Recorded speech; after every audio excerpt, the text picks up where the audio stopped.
Hello, welcome to Unboxing Alyss, the YouTube channel with a purple fox that unboxes things. Because we're going to do that because today is a convention. I'm Alistair Frost, of course, and today we're going to talk about Midwest Furfest, the largest convention I attend, usually every year, and the largest furry convention on the planet, I think. I actually don't know their numbers, so I don't know if they beat Anthrocon or not. They usually do. I'm going to assume they did. I could be wrong. Whatever. So yeah, we're going to discuss everything I did during Midwest Furfest. It was an interesting year. It started out kind of like a couple of days before, maybe, or like the day before.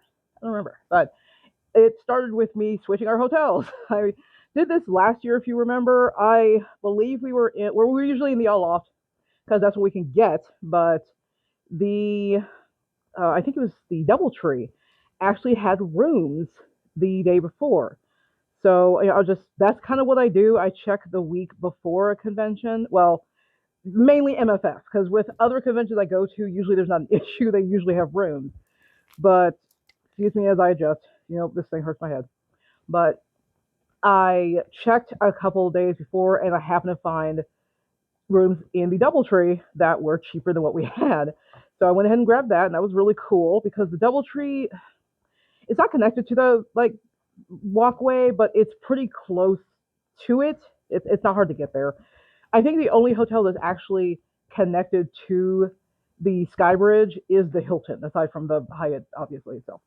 So that was really cool though because we're a little bit closer, and we got to stay in really nice, rooms. They were very spacious. They also had beds that didn't hurt my back because that is a constant thing with the Aloft. I love the aesthetic of the Aloft. I hate their beds. I absolutely hate their beds. They are never, ever comfortable. Even my friend Rule Card, who I go with every year, he hates them too. So, yeah, I'm glad we didn't have to sleep in those beds because they are really terrible beds. But anyway, so I set off from here in Central Illinois, I think around like 2-ish. I was supposed to get there at 5. I got there like 5:30 because there was actually quite a bit of traffic on the way up. So, and I can't really do anything about that. So I got there at 5:30, which is still not bad. Usually I get there like 7:30 or even 8, which it's not great because we then have to get our badges and then try to find food. And usually it's so crazy that this area in Rosemont it's like everyone closes really early at like 9. It's insane because that is a humongous convention hub. I don't get it. I don't know why you wouldn't be open until midnight or 1 a.m. because there are going to be congoers up at all hours. I'm not just talking about Midwest Fur Fest, even though that is a big con. As far as I know, ASEN is still in Rosemont, and it gets over 25,000 people. At least it did pre-COVID last time I went.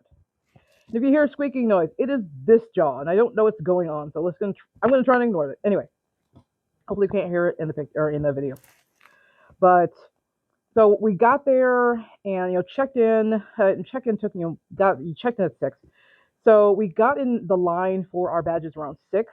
I will say the line was moving pretty well. It kept going. We were flowing fairly regularly, but it still took an hour and a half to get our badges, which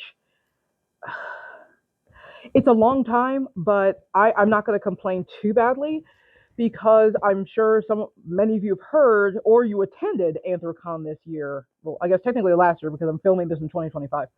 But yeah, there were some people waiting 6 to 8 hours just for registration, and it was worse because they are in the middle of summer in I was Pittsburgh. I don't know what their weather is like. So I believe it was incredibly hot because it was the summertime, and there are people in suits too. So there are a lot of people battling heat stroke just trying to get to this convention. So MFF wasn't bad. It's not great, an hour and a half in line, but you are inside, and this is dead winter in Chicago, so you are not going to be hot. Maybe if you're in suit, but other than that, you're not going to be hot. So it's not. It wasn't Anthrocon, so I'm not gonna complain that much. But we got our badges probably around 7:30, and of course we went to get food after that. We went ahead and grabbed a place close now that we are, you know, done and have our badges and it's not 9 p.m. and everything is closed. Sorry, roll card. I'm sorry I keep doing that. But we went to Fat Rosie's, which is kind of a Mexican themed restaurant. It had pretty good food. It was pretty loud. That's kind of what we were trying to avoid. I think it's called Adobe Gila, something like that. We've gone there 2 or 3 times in a row because we always get up there super late, so that's kind of the only thing open in the area. And for the first time or for the first night, we really don't want to drive anywhere. So thankfully, Fat Roses was pretty close, and it is open at 7:30, and I'd be shocked if it wasn't. So I was like, what are you doing?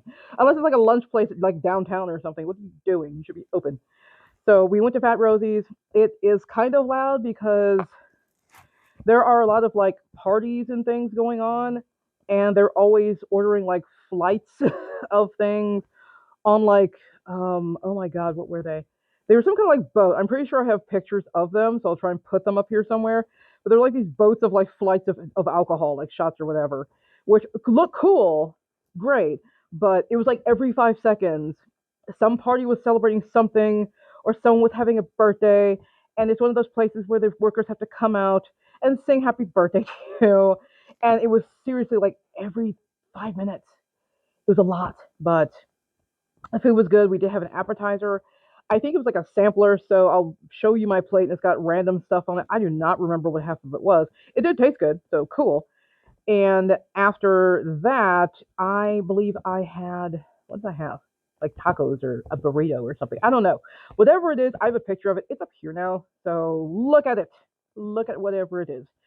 And that was kind of the night because, again, it's Thursday. This is typical of every convention I go to. Get badge, get dinner, chill. Kind of, chill and figure out the schedule, see what there is to see, and plan. So we kind of had our schedule down for at least Friday and parts of Saturday to see certain panels and make room for the Artist Alley dealers in, and also eat at one point. I've mentioned this before. My friend only eats one meal a day, and that's not convention specific. It's how he is. So I have gotten used to eating one meal a day, which is don't do that. don't be me, kids. But we needed to fit in dinner somewhere, and of course we want to eat together. So we got that settled. We didn't really do much of anything else that night. We were both pretty bush. We both, well, I think he may have taken off. I did not take off. I actually worked earlier in my day to flex my time, so I didn't have to take off. So yeah, there was a lot going on, but yeah, I was bushed. But I felt great. It was a lot of fun the first day. It was really great seeing my friend because I only see him once a year for the most part. I do want to change that. He wants to go to other conventions. We'll see what happens not this coming year, this year, because again, I'm filming in January, so it is 2025. But we'll just see what happens with me in finances for a reason I will get into at the end of the video. But that was the first night, and everything was great. And then I woke up Friday, and I was sick. Stuffy nose, sore throat, the whole nine yards, no vomiting or anything like that, no diarrhea, whatever. But I could tell I woke up, dang it, I'm sick. It's most likely sinusitis because my body loves to get that 5 or 6 times a year. I didn't do it. I didn't do videos on Japan because they will take way too long. It'll be multiple months to do that. I will say, when we were in Japan in October, I got sinusitis twice. Ridiculous. It was actually, sidebar, when I went to get medication, they had like a pharmacist at the pharmacy, which it sounds duh. But no, they had someone at like on a tablet like talking to me, and she knew English. She was like diagnosing me on the spot and asking me what I'm allergic to and all that. Pharmacies in Japan are great. They go way above and beyond. But coming back to this convention, yeah, I'm sick now and I'm pissed. Like the Thursday night, I wore a mask. I was planning on wearing a mask all weekend. I did it at Cider Fest. When you saw me in pictures, I had a mask on pretty much every time, like the whole time. I think except the sponsor dinner and the sponsor social because people were having trouble hearing me and I was actually trying to socialize with people. Beyond that, I wore a mask all weekend. And I was determined to do that for this event. So I had masks anyway. But yeah, now I have to because it was they're more to protect other people, but or protect me from other people. I don't know, but I'm now trying to protect both.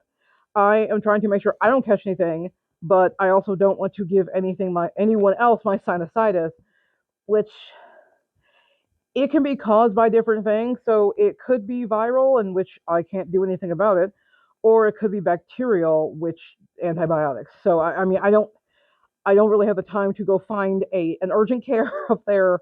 So all I can do is just wear a mask all weekend. So if you were near me, I'm very sorry if you caught something from me. And I felt really bad for my friend because now he's stuck in a hotel with me all weekend while I'm sick. And full disclosure, I felt nothing Thursday night, all that week. There was zero indication that I was sick. So I do not know where this came from, but it sucked and I had to deal with it all weekend. And because of that, that Friday I did go to the gym trying to see if it would make me feel a little bit better. It didn't, and I didn't go to the gym the rest of the weekend. I also didn't suit. I didn't suit all weekend because I was already having some trouble like with breathing and coughing and sneezing. I don't want to do it in the suit because it's gross. You're just sneezing in your own face and you're just marinating in it, and that's not fun. But I just didn't bother. So there will be pictures throughout the con, and there were pictures of me taken with other suitors and whatnot. But none of them will be me in suit. I just didn't do it this time. So there's that. But we got up, and the first panel was a tarot panel. I'm really interested in tarot things like that. Occult things like that. I won't do like, oh my God, what is it? Like Ouija boards and saying no. I'm a huge horror movie buff. I know enough to stay away from that crap. I'm not doing any of that. But tarot readings can be fun, and astrology can be fun, and so I don't mind any of that. And I was interested in going to that panel, and my friend just kind of tagged along with me, and we got there, and I don't think I took pictures of the room that Corgulo was in last year, a maker, a very, very talented and expensive maker that I loved going to her panel last year. It was the same room, and this room is really long. So if you're in the back, good luck hearing.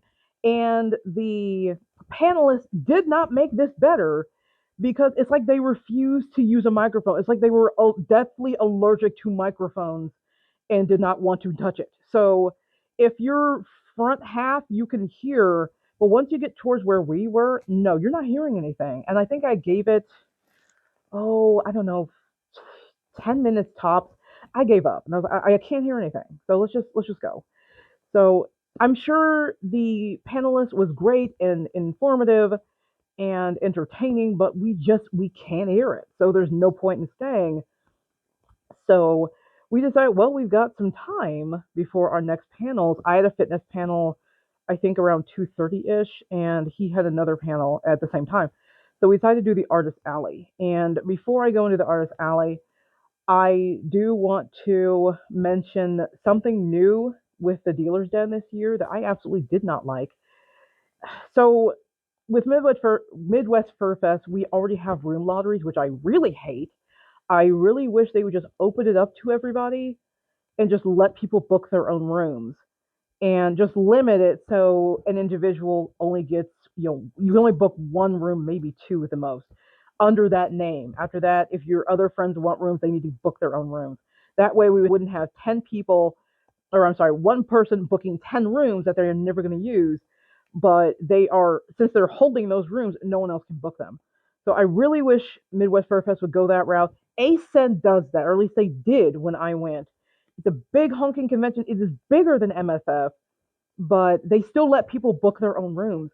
And year after year after year, my friends and I would usually get in the DoubleTree. I mean, sometimes the Embassy, but usually the DoubleTree, which is still fine. We would never get into the Hyatt, but we didn't want to be in the Hyatt. We did not want to be in the Con Center Hotel. We just don't want that hassle. So I just wish MFF would do that. But along with that lottery, this year they started something new, and it was essentially after you registered, you went to a little table and they gave you a little lottery isn't quite the word, but a little ticket that told you when you could go into the dealer's den. So in the past, you just, well, when the dealer's den is open, you get in line because there's usually a giant line to get in the dealer's den and artist alley for that matter.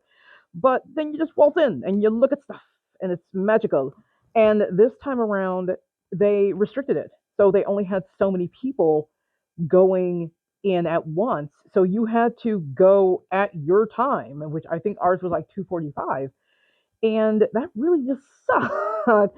I get they're trying to not I don't know if overwhelm is the word, but just keep the crowd sizes down because like every other room, I'm sure there are capacity limits in the dealer's den, just like the artist alley in any other panel room.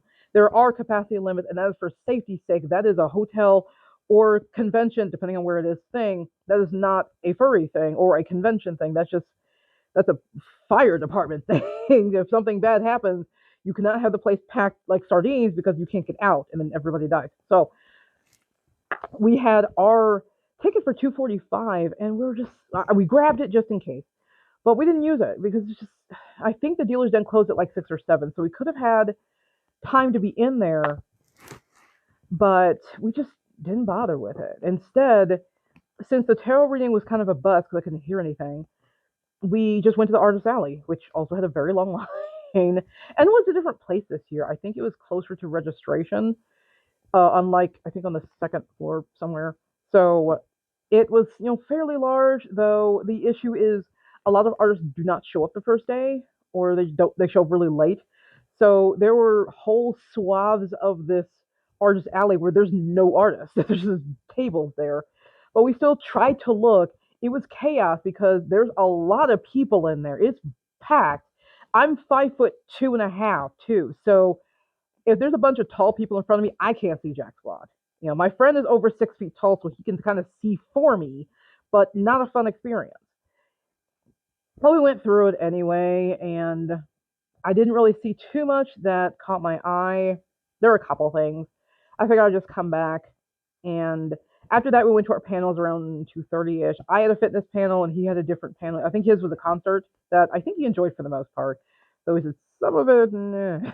But with my fitness panel, it is just that. It is a guy who is in college to be a physical therapist, and he is trying to teach you, how to start, how to find a routine, all of that.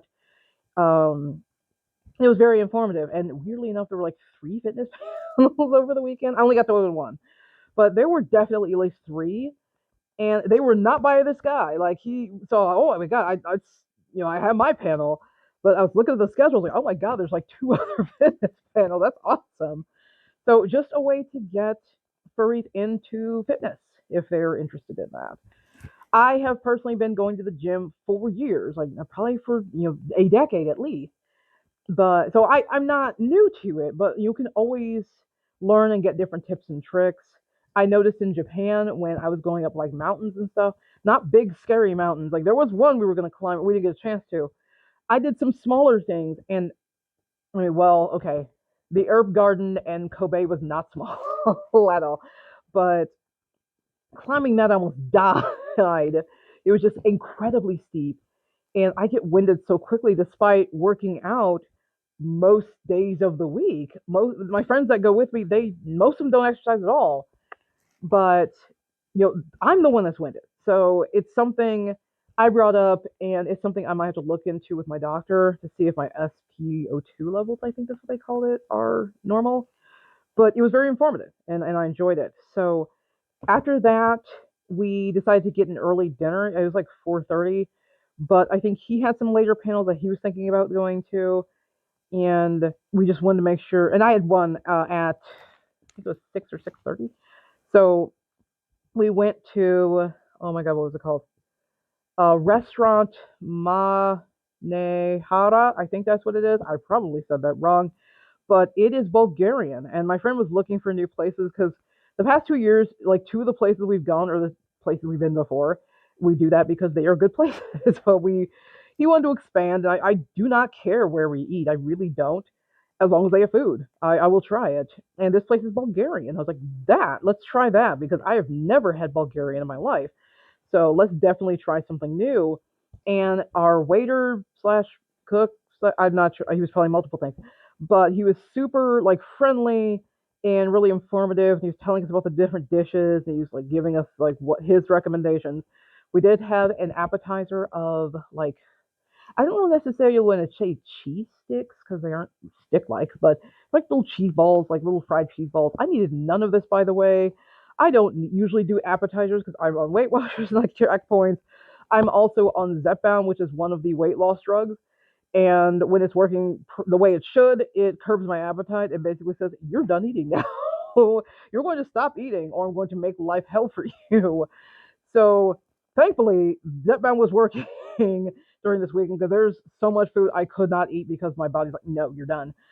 But my friend always loves getting appetizers, and frankly, I do like trying new things. So these cheese stick balls, ew, oh, I just grossed myself out. Anyway, they were really good. They were like a specific feta that's from like the area of like Bulgaria.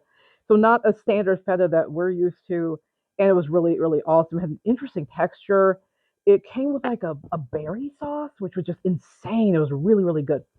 And my entree was, I don't know how to pronounce this. Sach. I'm not sure, but it had like I chose chicken instead of pork because I usually default to chicken, and it had like mushrooms and carrots. I think it had pickles, which I should have left out because I don't like pickles. And onion, I left out the onions, but it had a lot of like vegetables and some really big chunks of chicken. It was humongous, and I know I have a picture of that. If I lied, I'm sorry, but I'm pretty sure I have a picture of that in a little bit here. But a lot of food to the point where I only ate half of it because I just know. Normally that sucks because I don't take food home with me, not at like a hotel.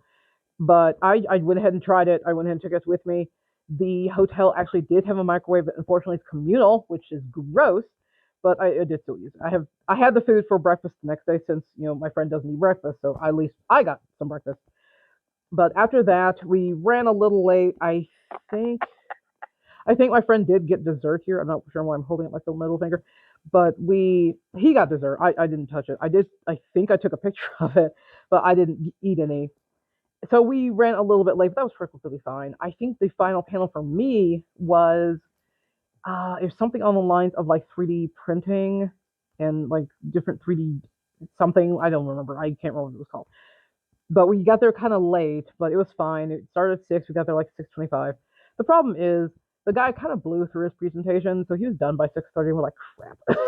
So I'm gonna see if I can get a copy of his presentation. There were several, what do you call it, panelists that were willing to do that, like give us their presentations. I think I need to get that from the Buddhism panel too. That's Sunday. I'll get there. So I was like, well, I'm done. I guess I'm done for the night. So we went back. I think he had a couple panels. I guess he ended up not going to. I think it was just very full. So my friend. So we actually ended up marathoning Hazbin Hotel, which I'm sure many of you have heard of. It is a show on the Netflix. I'm sorry, not Netflix. Amazon Prime. I don't know why I said Netflix. I don't have Netflix, so I do have Amazon Prime. And it takes place in hell and centers around the daughter of Lucifer, who is trying to rehab soul. It is a very good show. It is a sister show to Hell of a Boss, which is on YouTube. That one's free to watch. I would highly suggest both shows. They are not for everyone. Please keep in mind, like the warnings through, every Hell of a Boss episode has a warning of what's in it and what it entails, and you can make your decisions from there as to whether you want to watch the show or not. Hasbin's going to do the same thing. It's through Amazon's rating system. So it's not for everyone. They are definitely not for kids. Neither of them are for kids.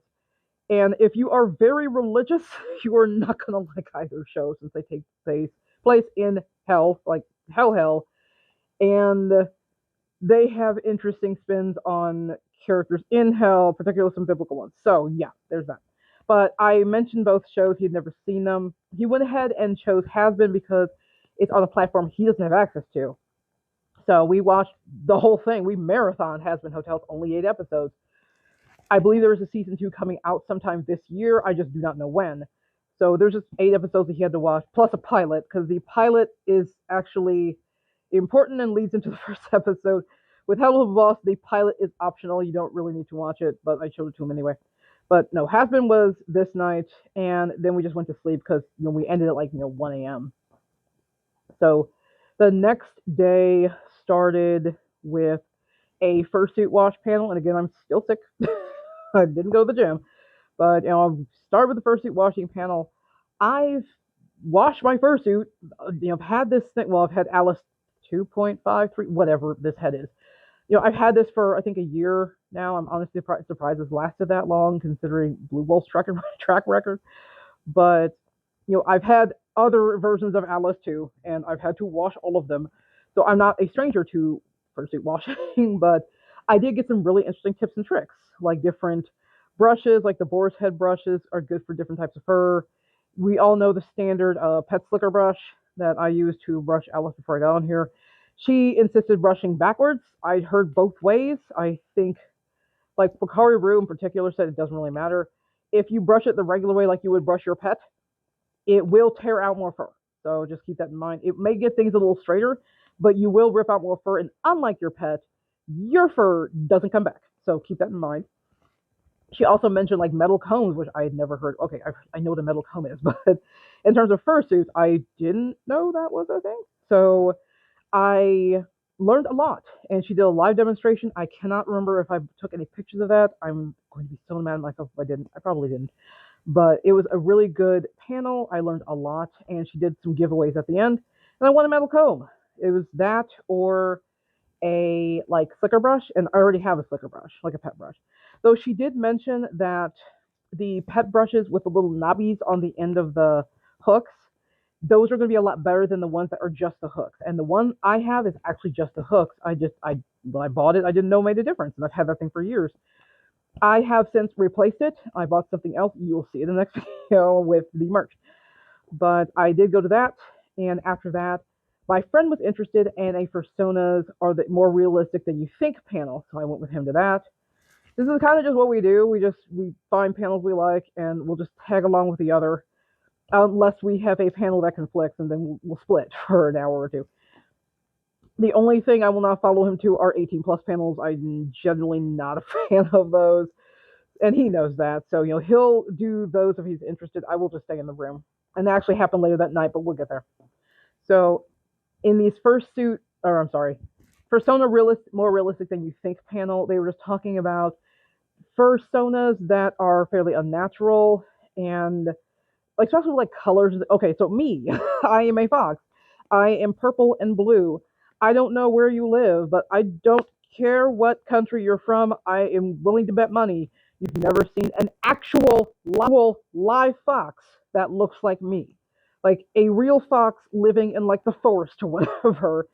But he was talking about how it could be possible, not in this world, you're not going to find a purple and blue fox like me in the wild, but he talked about how like there's phosphorescence, there's different kinds of like natural dyes that are in animals that make them the color that they are. And so they had a very biological kind of and my background is biology. That is one of my bachelor's degrees. But that was 130 years ago. So my current position has nothing to do with biology. So a lot of my know-how on that is kind of, in the very back of my mind with other things I learned in school that I literally never learned, like geometry or like used, like, geometry. But it was still an interesting panel, though I think he was a little surprised that there was like a woman right in front of over there with her partner, and she was like I think like a grad student or like a PhD. One of those two. She's like high up there. So she was like either, because I went through grad school. I have my master's as well in environmental science. But, she's either master's to that level or PhD, which is going to be higher than me. And she actively studies this stuff. So I don't know if the panelist was expecting a lot of like engagement on that level with people who have a background in what you're talking about and actively know, what's how all that works. So I don't think he expected that. But it was still an interesting panel. And after that, we split up because he had, oh my gosh, a chaos panel. I do not remember what exact chaos it was, but that's where Rule Card went. I went to the BIPOC panel. I missed that last year because they did it the exact same time as the charity auction. I was really mad. But no, I got to go this time, and it turned into kind of the mingling thing, which scares the heck out of me because I'm afraid of people. But they were like, no, meet 5 people. I was like, easier said than done. But, I started to talk to some people, and I really got into it with some people. Not, okay, that sounds horrible and violent. No, I started like actually getting to good conversations with people. One was a furry named Sakino who goes to GFM every single year, and I know her, and we talk a lot at GFM. So she was there, but there were also a couple other people, and we just started talking. And this being a BIPOC panel, they bound to bring up issues that we face as POCs within the fandom, even and without and out of the fandom. And so that is going to be a natural topic of conversation. But we also talked about like houses and stuff. I've been actively searching for a house since August. And so we're talking about that. We did talk about My Little Pony because all of them have seen most of the Friendship is Magic. And so we talked about how poorly written the non-pony characters are and the races in general. But it was a really great conversation and I enjoyed it. I do have a picture of that group here, one of these two places. And there is a picture of the full group of the BIPOC panel. Well, there's like 4 or 5 pictures of that group.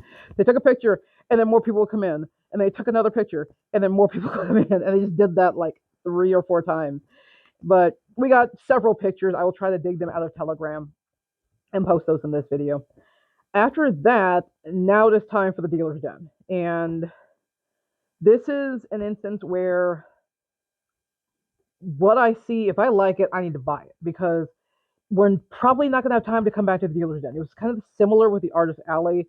There is always Sunday, and especially like after the charity auction, we might have time to do like a one last run through, but we're not going to have time to go through the entire dealer's. That it took, I think, 4 hours. I had a panel at 5:30. I don't remember what it was called. I just gave up on it and I just stayed, and so we could finish the dealer's den because it's so huge. But I did find some cool stuff, and you'll see that in the next video. And at 6ish, we went to dinner at Pasta de Arte. This was, we usually go to Tresno's? I don't remember. But it's been in my other videos because I've talked about them and they're awesome. They were another like Italian place that is very, very good and very pricey. My friend really likes it going to more pricier areas for dinner. For like Cider Fest, yeah, my group there, no, can we just get like burgers?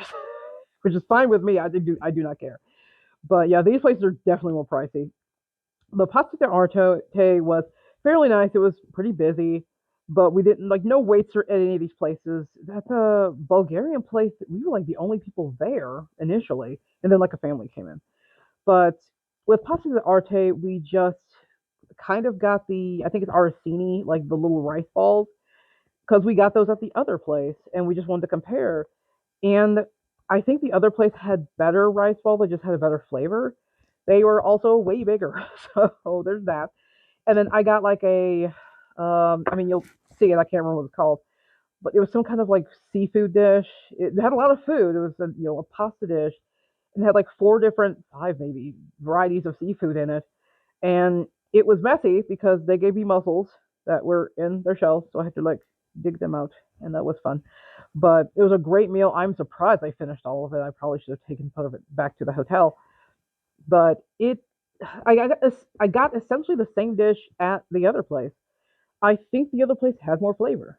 So this place isn't bad, but I do kind of prefer like Tresna, whatever it is. I'll see if I can find it and put it in edits. But the other place we usually go to, I kind of like that one better. But it was still a nice dinner, though. This is when my illness started getting worse because like I had to like every once in a while I had to just, it was like every 5 minutes I would run to the bathroom to blow my nose. I didn't want to do it at the table because that's gross, but I had to keep leaving my friend because I had to keep blowing my nose. It was so annoying. It got worse on Sunday, but that I can't do anything. That's all I can do. So we got done with dinner and we came back to the hotel, or well, went back to the hotel. My friend did have a couple 18 plus panels he wanted to go to, but he had a little bit of downtime in between. So he brought up a show called Dungeon Flippers. It is also on YouTube, and it's just about like two characters. I think of um, lizard, reptile of some kind, and I think she's a manticore, and they flip dungeons. They sell people dungeons. It's They only has a pilot, unfortunately, but it was very cute and very endearing. It is nothing remotely close to Hell of a Boss or Aspen Hotel, but it is still a very cute show. And I do hope they pick it up and continue it. They've done that with plenty of YouTube shows. That's how Hell of a Boss got started. I think. Well, Hasman also had a pilot, and you can see that on YouTube. The rest of the actual show is going to be on Amazon, but that's how both of those shows started. Along with, I know a lot of people are very into Digital Circus. My friend and I actually watched Digital Circus and oh my god, Lackadaisy. I think last year, just downtime in the room, and I personally didn't care for either. With Lackadaisy, it looked interesting, but I just felt like I was missing things. Like I didn't read the comics. And he said, as a person who had read the comic, yeah, it feels it's not the best introduction to someone who doesn't know anything about the series. Digital Circus is just too random for me. I don't like shows like that. So, no offense if you like either of these shows, it's perfectly fine. That's not what I'm saying, but they just weren't my taste. So, but I would highly recommend Dungeon Flippers, and it is free on YouTube. And I do hope they make more of it because it looks like a very interesting show. So after that, he went off to his panels, and I kind of caught up. I wrote down like all the things I bought and all of that. It was important for me to do that because I tend to take cash at conventions. I probably shouldn't tell people that because now everyone's going to try and rob me, but whatever. It's just, it usually is cheaper because when you run a card, there will be a fee that the seller will have to pay and they'll pass it on to you. With cash, usually that's not the case. So sometimes they'll cut out like tax too. It just depends on the convention. With conventions in Rosemont, they tend to still collect tax. So there were some creators that waived the tax too. So they just took the flat 20 or whatever I owed. But it just depends. So in this case, I was kind of surprised that. Well, I still got hit with tax, which that's fine in Chicago. But there were a couple places where I think I got some fees. I was like, why do I have fees? I'm giving you cash. Anyway, he went and checked out his panels, and I just got caught up on things. I just have to write them down because I have a budget spreadsheet that has all of my spending in it, and I need to know what I spend on this convention. And when I use cash, there is no paper trail, so I do have to write things down. So I spent that time catching up to that. Unfortunately, I didn't do a diary this time. I usually do diaries for conventions, so I remember them and I can regurgitate them back to you. I had to cobble together my diary like last Saturday or whatever for this video to make sure I got pretty much everything. When he came back, we decided to marathon Hell of a Boss. Well, not all of it. Hell of a Boss is significantly longer than has been. It has now 2 full seasons plus 4 shorts and a music video. So we did the pilot. I went ahead and showed him the pilot. I like the pilot. And the first 6 okay, I don't know why I'm holding up 3 fingers. The first 6 episodes of the show before it was like 2 a.m. Okay, we have to get up early on Sunday, so we can't keep going. But he liked both shows, and he also liked Dungeon Flippers. So we're both hoping that continues, and he's going to watch more of Hell of a Boss. He can do that because it's on YouTube, and of course he is going to have access to YouTube. But with Hasbin, it's going to be harder because he does not have Amazon Prime. But that was the night. Really great Saturday. My favorite part of it was definitely the BIPOC meet and meeting people, though I still went to some really interesting panels, and there were some really good dealers, and also good artists if I want to transfer that to Friday. But Sunday came around, I'm worse in terms of my sickness. Now, just it's a constant coughing and sneezing and runny nose, and it's ridiculous. And runny noses can happen every once in a while. I have a runny nose right now as I film this video. That happens when I film these videos sometimes. It's gross. I hate it. But this was just worse. And I just don't know what to do. We did get some medication. I got like some cough drops and stuff at a Walgreens while we were out coming back from Pasta de Arte, or Pasta de Art, whatever, the night before, Saturday night. The I forgot. I think they're like Mucinex brand. What do you call it? Cough drops, and they had a weird tasting herb in them, and they like coated my throat straight. I did not like these. I had one. I was like, I will just suffer the rest of the weekend. I'm going to take these back. These are gross. But anyway, so we got up. We checked out early because I wanted to go to a Buddhism and meditation panel, and that was like at 10. So we wouldn't really have time to go to that because that was from 10, or go do check out after that because that was from 10 to 11, and then and then I think 11:30 was the charity auction or something like that. So or it was 9:30 to 10. I think it was 9:30 to 10:30, and then the charity auction was at 11. So we decided to just check out ahead of time and get all that done. And after that, we went to the Buddhism panel where I saw my friend Tyla. I hadn't seen her in a while, so it was great to see her. I got to learn a bit about Buddhism. I'm not big on organized religion. I grew up AME, African Methodist Episcopalian, and I've fallen out of it. I was never really big into it. I went to church because I was told to. And the second I became an adult, I was like, no, I'm done with this. So I'm not religious. I would consider myself agnostic, but I'm interested in learning about other religions as long as they don't push onto me. So I went to this panel just going to learn, and there were a lot of people at different stages in their Buddhism. It was really interesting. The only thing that I hated about it was the fact that I had to get up and blow my nose every 5 minutes. It sucked, and that had nothing to do with the panelists or the panel itself. That was me and my sickness. So yes, awesome. We did end it with meditation, which was really nice. There were a couple other meditation panels. They just conflicted with something else. So that's kind of why that's also why I picked the Buddhism panel, because I could do a little bit of meditation at the same time. So after that, we kind of wandered around. I think we went to the Artist Alley for a little bit, kind of. And then charity auction. My favorite part of any of these conventions, well, Brony or Pony and Furry. And there was a lot of interesting items. Unfortunately, Alkali was not there this year, but we still have Chris, we still have Pepper Coyote, and there's another guy there who's there every year, and for some reason I cannot remember his name. He's a shorter guy, but they're still all very funny. Chris really likes to push boundaries. I just love her. She's hilarious. But there were a lot of interesting items. I actually did get an item that it was like the one item I was aiming for.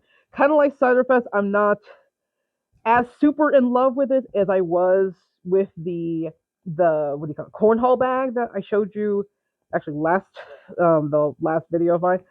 This is still really cute and I love it, and it's part of one of the shows I mentioned in the before in this video.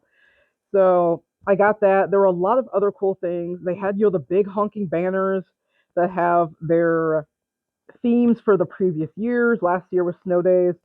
That something just went so cheap. It was ridiculous. I think the big banner, like the humongous, my arms are not that long. So I don't know. You can see bits of my fireplace, but like from here, probably all the way down to my wall, and maybe wrapping around a little bit to the other part of like my dining room wall. That's a big banner. It's a huge banner. I think it went for under $200. Like I almost bid on it just because it was so cheap. If it was D&D themed, I would have bought it because I could put it somewhere, not in this house, in another one. But it wasn't. Snow Days doesn't really match anything in my aesthetics. So I didn't, but it just went so there's no way in hell. It costs $150 to make that thing. It's huge. It's made of heavy duty material. It might even be like waterproof and stuff. I wonder if you can like set it up outside and the weather not touch it. I have no idea. But it was just insane how low some things went. But I did bid on a few things. I did win one, and you will see that in the next video. But it's still a fun time. It always is.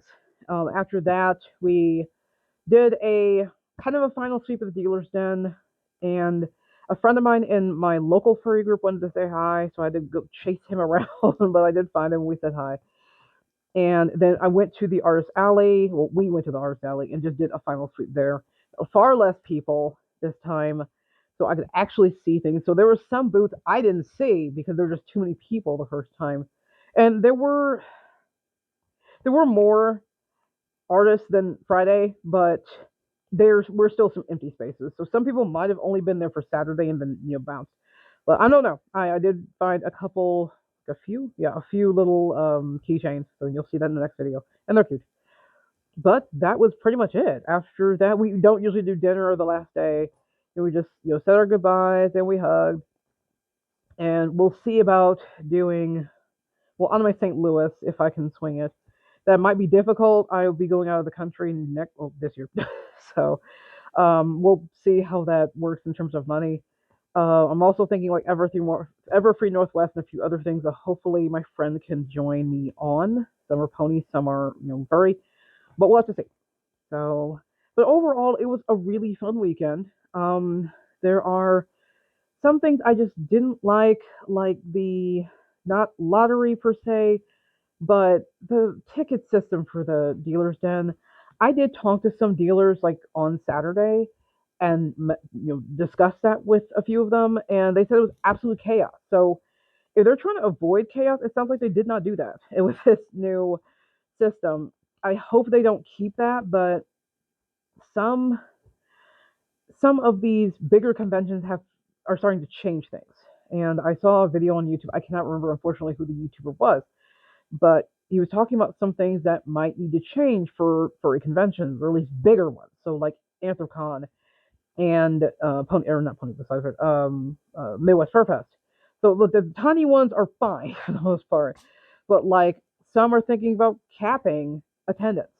I guess that is a regular thing in Australia, but we don't really have that here in the States yet. But if these cons get too big, we might have to. They do it, I believe, at Comic-Con over in California. So the capping of that, and like the rooms, it's a pain in the butt to get the rooms. I don't know how Anthrocon does it. I have no idea what their system is. I've never been. With MFF, I told you I hate the room lottery. I really do.